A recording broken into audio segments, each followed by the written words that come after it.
construyeron enormes ciudades y pirámides en el corazón de las selvas de Centroamérica.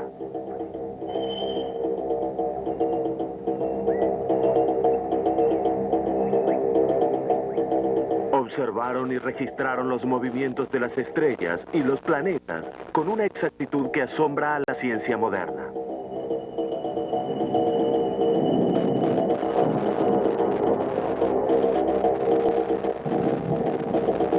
Desarrollaron un sofisticado sistema de escritura y cubrieron los templos con expresiones de arte y jeroglíficos.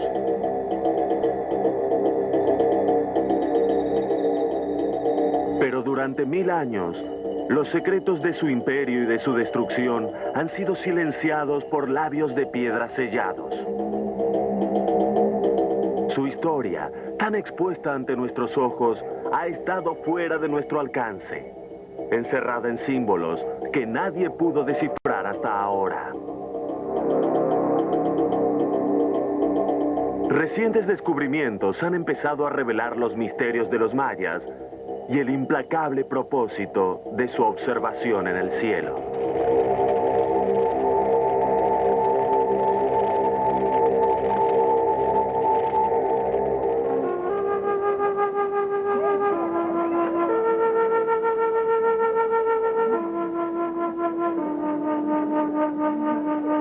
En cada equinoccio de primavera, el pueblo se congrega junto a la pirámide maya en Chichén Itzá para ser testigos de la visita del antiguo dios maya.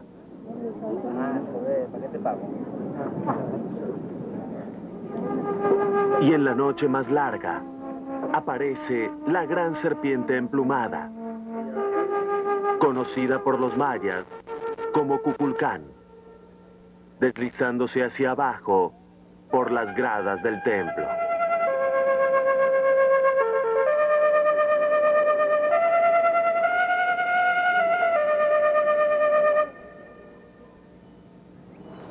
Hace siglos, fueron los poderosos mayas quienes se hallaban en estos lugares sagrados para rendir homenaje a Kukulcán. Cuando llegaron los españoles en el siglo XVI, solo quedaban restos de la sofisticada sociedad maya. Al principio, los europeos creyeron que estas notables ciudades habían sido construidas por los griegos, los romanos y hasta los egipcios.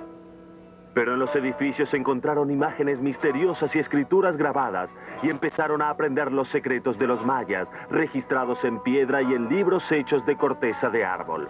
Creyendo que estaban inspirados por el demonio, los sacerdotes españoles destruyeron sistemáticamente los antiguos libros mayas y con ellos sus secretos se esfumaron.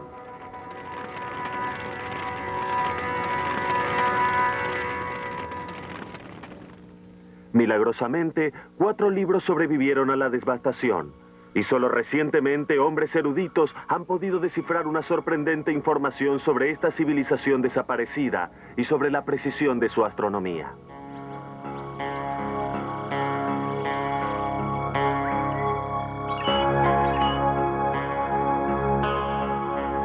En el siglo XIX, aventureros americanos y europeos redescubrieron las grandes ciudades de los mayas.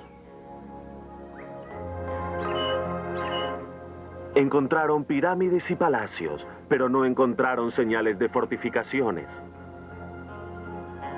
También vieron extrañas escrituras pictográficas que no pudieron leer, pero en cambio, en otros signos lograron interpretar números. Cuando los expertos sumaron los números, se dieron cuenta que algunos correspondían a las fases de la luna y a la aparición de planetas. Hacia la mitad de este siglo, se desarrolló la teoría de que los mayas eran sacerdotes astrólogos, hombres sagrados de la clase aristocrática que vivían fuera de los lugares fortificados en paz y armonía con la música de las esferas.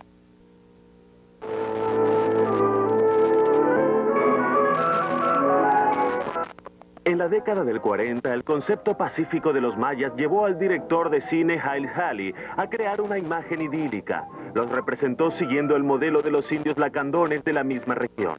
Irónicamente, fueron los lacandones quienes llevaron a un descubrimiento que enviaría la imagen pacífica de los mayas a la destrucción.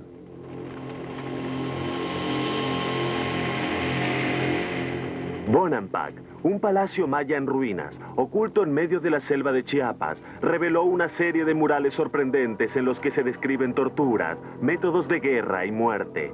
Al principio, los científicos no podían creer lo que veían. Mary Miller nos cuenta que cuando Giles Healy penetró en la primera estructura en Bonampak, no vio lo que todos vemos, vio lo que estaba preparado para ver.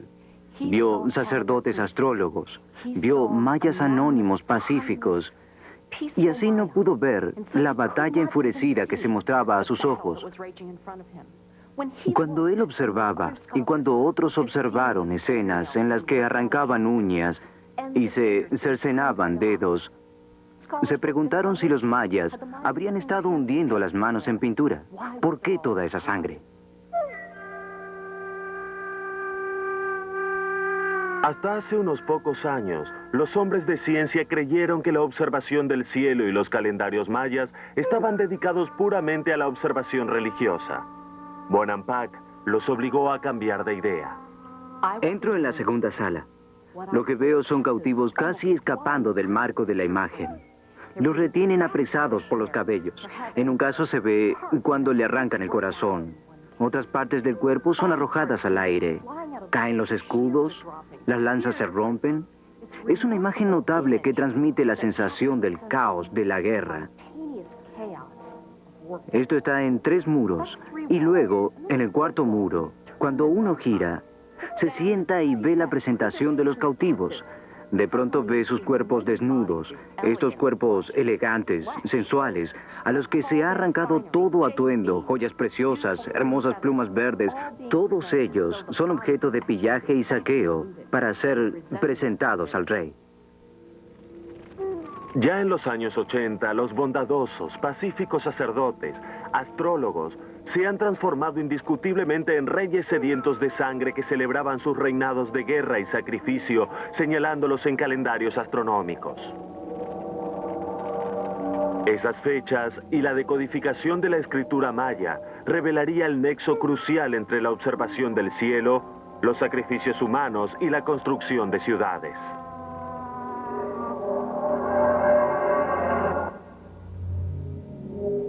Basado en la evidencia de las crónicas mayas y de los códices, los libros maya que han sobrevivido, creemos que este edificio con sus 4 secciones y 4 escaleras funcionaba como un eje del mundo maya, y los ritos del Año Nuevo son procesiones que se dirigían a los 4 puntos cardinales. De hecho, la pirámide de la serpiente emplumada fue construida como una especie de modelo del universo maya, con escalinatas mirando hacia las 4 direcciones sagradas. Cada una de estas 4 escalinatas tiene 91 escalones. 4 veces 91 son 364. La plataforma superior es el último escalón del templo, llegando al número 365, el número de los días del año maya. Los científicos han descubierto que la palabra maya que nombra al cielo es la misma palabra para serpiente. Así resulta que es la pirámide de la serpiente emplumada la que sostiene el cielo, mientras que al mundo de los infiernos se accede por el campo de pelota. Sea lo que fuere lo que ocurría aquí, el partido se jugaba de una vez para siempre, porque los grandes paneles que ilustran los costados muestran escenas de sacrificio. Aquí vemos al capitán del equipo ganador y en su mano la cabeza del capitán vencido. Del otro lado está el cuerpo decapitado del perdedor con la sangre manando de su cuerpo como serpientes. En el medio está la pelota con la figura de un cráneo. Las cabezas de las víctimas eran a veces usadas como pelota. Cuando los jugadores entraban al sagrado recinto de la cancha de pelota, estaban representando a uno de los mitos mayas del cielo. La leyenda, según un manuscrito de la época de la conquista española, habla de 2 héroes gemelos, 2 semidioses, que fueron invitados a un juego de pelota con los señores de la muerte en los infiernos. Los gemelos vencen, derrotan a los señores y les cortan la cabeza. Como recompensa, se transforman en el Sol y en Venus. Venus es también la serpiente emplumada, y la serpiente emplumada se encuentra en el corazón del complejo, y señala el comienzo de un ritual sangriento. Imaginen ustedes la procesión de sacerdotes y el rey mismo descendiendo la escalinata, quizá al mismo tiempo que desciende la serpiente de luz, bajando hacia el lado norte por la plataforma de Venus a lo largo del sagrado Sagbe o Camino Blanco, hasta el borde del cenote para realizar los sacrificios, las ofrendas a Jac, dios de la lluvia. El cenote es un pozo natural en la piedra caliza, una vital fuente de agua de la que los mayas creen haber emergido. Es también el lugar donde hacían los sacrificios. Nosotros sabemos, por las excavaciones arqueológicas de casi un siglo, que estos incluían jade y oro y plumas, incienso y caucho, pero también seres humanos, sobre todo hombres y niños, porque los gritos y los llantos de los niños invocaban a las lluvias. La intención de esta forma de sacrificio es retribuir a los dioses por los sacrificios que los dioses hicieron para darnos esas cosas. Se debe mantener un equilibrio. Y lo que los mayas pedían a cambio era lluvia.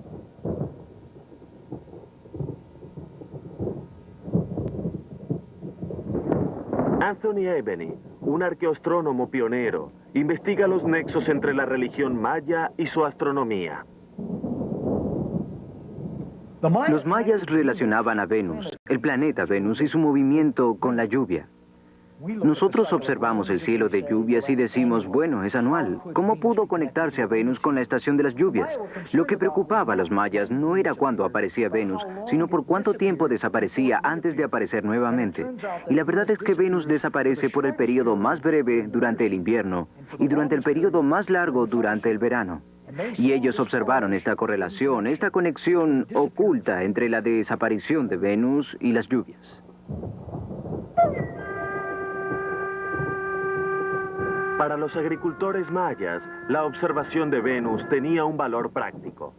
Pero para la cultura y para la religión maya, Venus tenía un significado mitológico más amplio, aunque no era el mismo simbolismo al que el viejo mundo estaba acostumbrado. Es de los romanos de donde sacamos su nombre. Antes los griegos perfeccionaron la forma de diosa y la llamaron Afrodita, y el antiguo simbolismo de Venus viene de mucho tiempo atrás. Para los babilonios, nuestro planeta Venus era Ishtar, la diosa del amor. Incitada por el sol, descendió al otro mundo y tuvo una relación con él para volver al cielo de la mañana al día siguiente.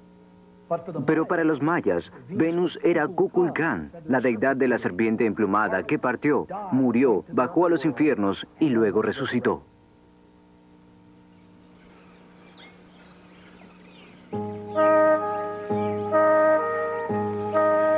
Venus, hermano mitológico del sol, era también el dios maya de la muerte y la resurrección. Aquí, en Uxmal, el culto a Venus tuvo una nueva dimensión intelectual. La casa del gobernador en Uxmal es una de las creaciones más espectaculares del reino maya.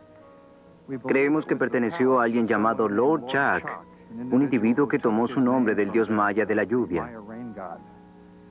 Lo que nos resulta interesante es que este edificio está orientado de manera distinta del resto del emplazamiento.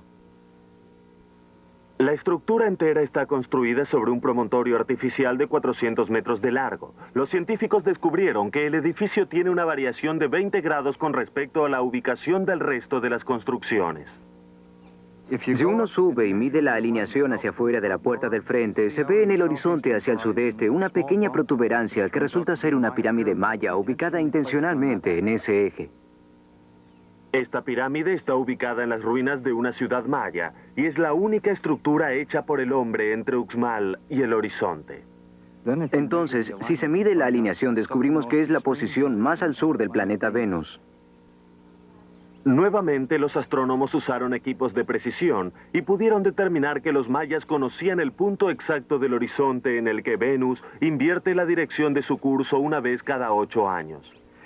Por si eso no fuera suficiente, cuando uno observa las imágenes de todas las máscaras de Jac en el edificio, se encuentra que en cada uno de sus párpados inferiores está el jeroglífico del planeta Venus. En cierta forma, toda la construcción puede decir, miro hacia el este para ver a Venus. La pista para descubrir el jeroglífico de Venus estaba oculta en uno de los 4 libros sobrevivientes de los mayas, el Códice Dresden. Así llamado porque fue descifrado por el Real Bibliotecario de la Corte de Dresden, en Alemania.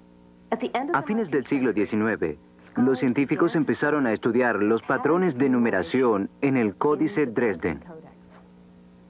Pudieron comprobar que había años solares y esa sorprendente repetición de un patrón de 584 días. Y bien, hay una sola cosa que se mueve en el cielo con un patrón repetido de 584 días y es Venus.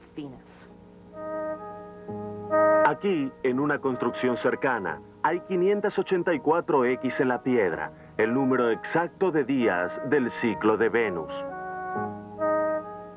Y en este edificio, llamado Caracol por los españoles, los expertos suponen que los astrónomos mayas observaban a Venus a través de unas ventanas cuidadosamente alineadas y que el calendario de Venus más preciso, el Códice de Dresden, posiblemente estaba escrito aquí.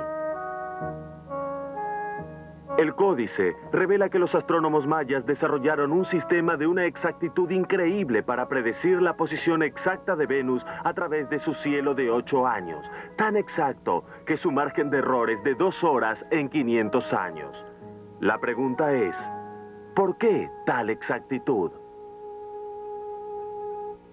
Bien, sabíamos por el Códice Dresden que cuando Venus ascendía como lucero del alba o como estrella vespertina, los mayas de la época de la conquista habían percibido que era una criatura peligrosa que dejaba una estela de destrucción y guerras a su paso. Las serpientes emplumadas que se ven entrelazadas en el cielo son símbolos de lluvia y fertilidad. Pero es interesante notar que en la religión maya, las mismas fuerzas que podían ser positivas, creadoras, generadoras de energía, eran también poderes de destrucción. Esto era así con la serpiente emplumada. Podía ser un dios del viento y un dios de la creación y la vida. Pero el planeta Venus podía ser también un dios de destrucción.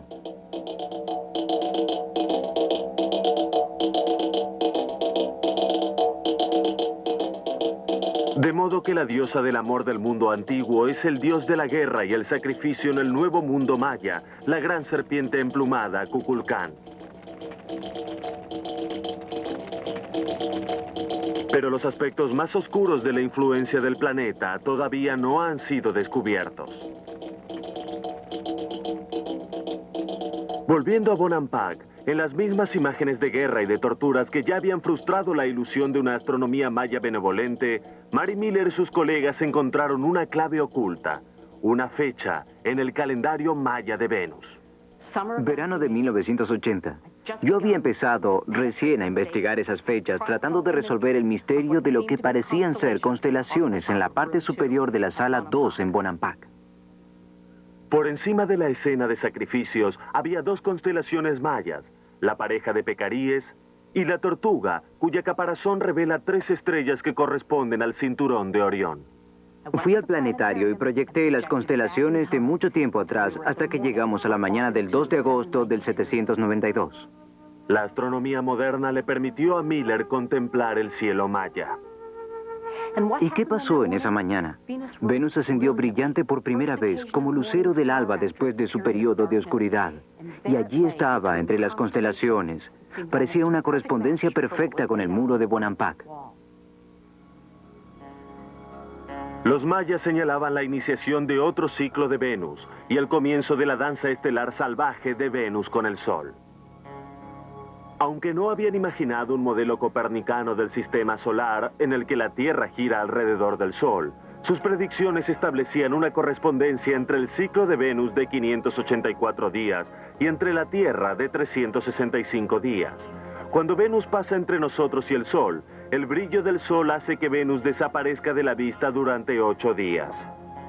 Cuando Venus reaparece, tiene la máxima luminosidad y es visible por los siguientes 263 días hasta que pasa al otro lado del Sol y no se lo ve por 50 días.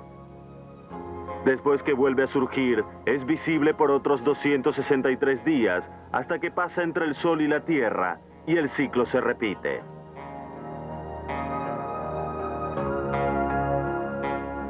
Pero una vez cada 8 años ocurre algo espectacular. Los fenómenos celestes convergen de tal modo que Venus reaparece por primera vez como lucero del alba, el mismo día cada 8 años. Ese es el día conmemorado en el muro de Bonampak y predecido en el Códice Dresden, en ese día 2 de agosto del año 792, en el que Venus retornó como Kukulcán, resucitado de los muertos. Para los mayas, era un día de guerra y sacrificios. Un sacerdote maya debe haber usado un libro como este para decir cuándo era el tiempo de guerra y cuándo el tiempo para ejecutar a los cautivos de esas guerras. De pronto supimos que los mayas hacían coincidir sus batallas, sus rituales, con los movimientos de Venus. En consecuencia, Venus era su estrella de la muerte. Las raíces del sacrificio son profundas y se extienden por Mesoamérica. El culto de Venus no estaba confinado a los mayas, ni tampoco se hacían sacrificios solamente para aplacar a la estrella de la muerte. A unos 128 kilómetros de la Ciudad de México, John Carson y la arqueóloga Mary Carmen Serra Puche esperan el amanecer en una antigua pirámide. En el equinoccio de otoño es la época en la que se hacen ofrendas para agradecer a los dioses por enviar las lluvias. Observando desde la pirámide, el sol del equinoccio asciende directamente por encima de un volcán a la distancia. La alineación del sol, volcán y pirámide, combinada con los hallazgos de Serra Puche, pueden arrojar nueva luz sobre una vieja tradición. Arrugas en el rostro, sí. Así que tenemos mujeres jóvenes y viejas y bebés. Ahora, cuando observo, aquí no hay nada que signifique sacrificio, solo dice fertilidad. Estas están conectadas con mujeres y niños pequeños. Sí, pero lo que tenemos es que los cuerpos de las mujeres tienen esos pequeños cuchillos en sus cuellos. ¿Son estos cuchillos? Estos son los cuchillos en el cuello de los cuerpos. Junto con las estatuillas de arcilla y los cuchillos de sacrificio, desenterró los cuerpos de 41 mujeres y niños de los escalones de la pirámide. Tal vez tendrían esto. El método para matar es evidente.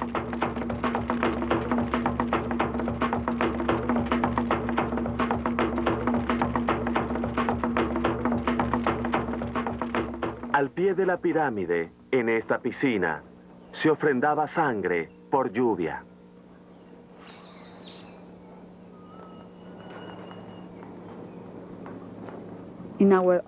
Para nuestra mente occidental es difícil comprender lo que significa el sacrificio de seres humanos. Pero creo que en la época prehispánica el sacrificio tenía relación con la religión. Ellos viven para su religión. Necesitan la montaña.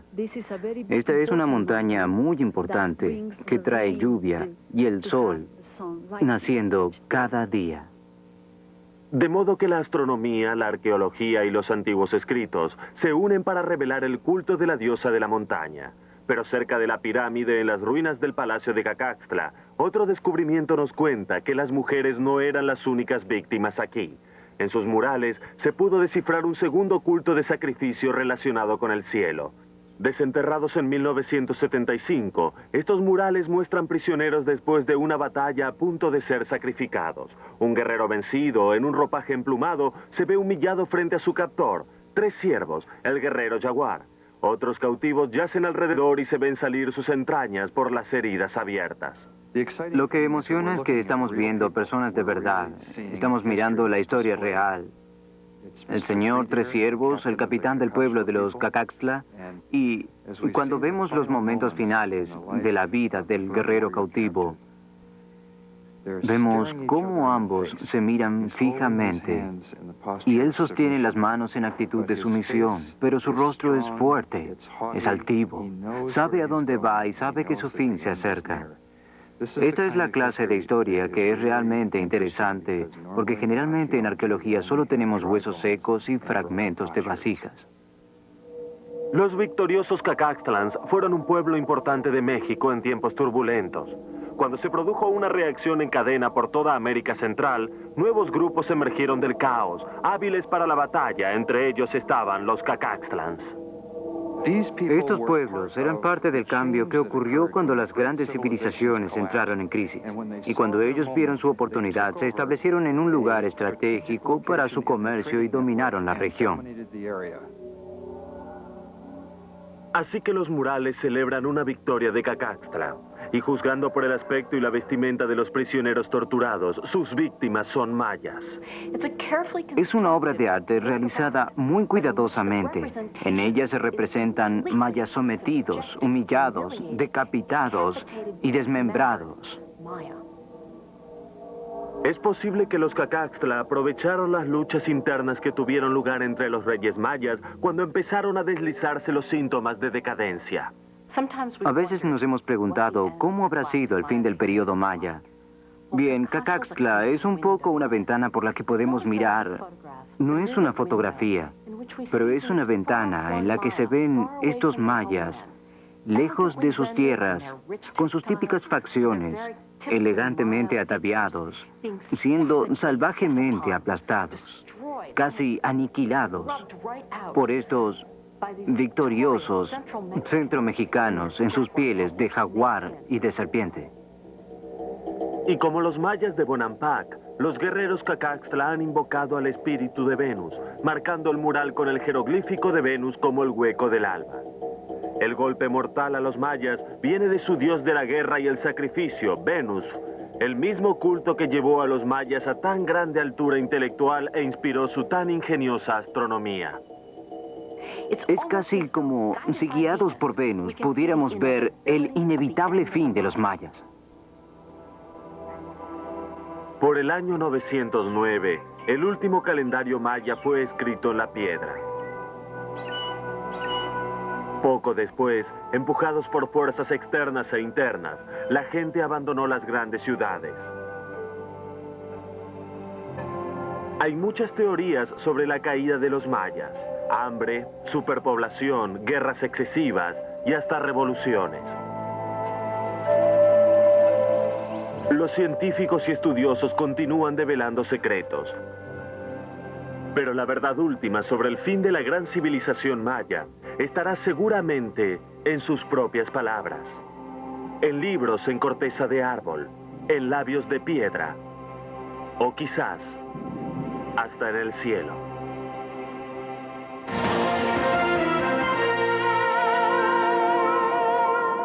Antiguos observadores del cielo.